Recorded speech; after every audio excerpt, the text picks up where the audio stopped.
My name is Christina Fasser. I'm president of Retina International, which is an umbrella organization of 43 organizations, all patient-led, all having the same objective to promote research in order to find a cure for inherited retinal degenerative diseases and to foster common support, among others. Genetic testing is important on several levels. The first level, that's the personal level, because genetic testing gives the answer to a diagnostic. You have the diagnostic at the ophthalmologist, but the geneticist nowadays will give the real name to the disease.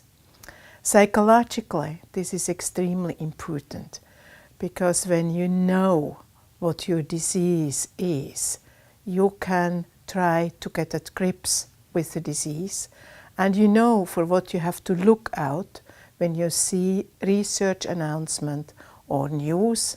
You will know that's for me or that's for somebody else.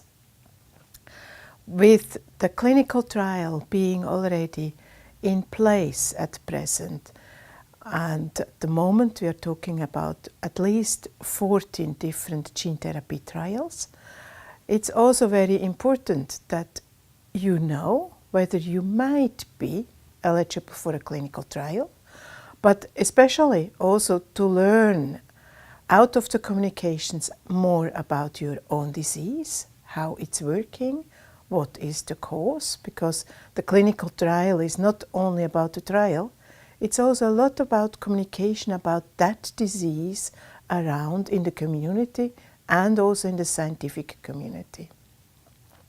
And should this treatment go to the market one day, then you would also know, are I perhaps eligible or not? We are in a fantastic area, and today you're asking me this.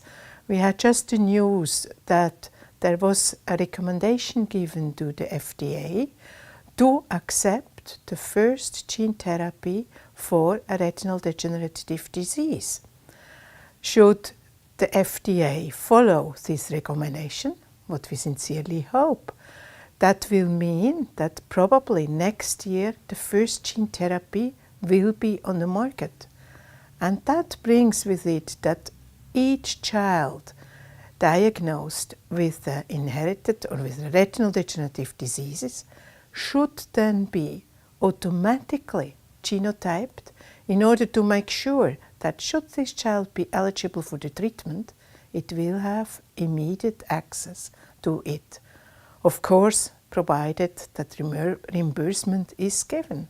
And I think so it's not only technically that we have to get to genotyping, it starts to have a real purpose for the people. Inherited retinal degenerations are not limited to one country or one continent or one ethnic group.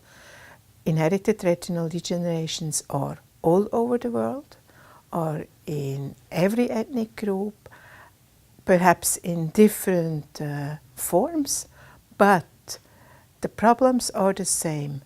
You have a disease that leads to a visual impairment and also may lead to blindness. And the wish for all the patients, wherever they live in the world, or the parents of children with that disease, are the same. They all want to have a treatment that would lower the burden of disease, at least would stop or slow down the progression of the disease. In order to achieve this, we have to work together. It's a rare disease. It's a rare disease that we want to have treated. And when you look at the sustainable goals of the United Nations, then there is one point, and it's part 3, which is dedicated to health. And it says health and well-being for all. And for all means in all countries, all over, and for all diseases, also for rare diseases. And that means why we globally have to work together to reach this very ambitious sustainable goal also for rare eye diseases. And working together, this will help. The researchers are doing this. Patient organizations are doing it through different organizations.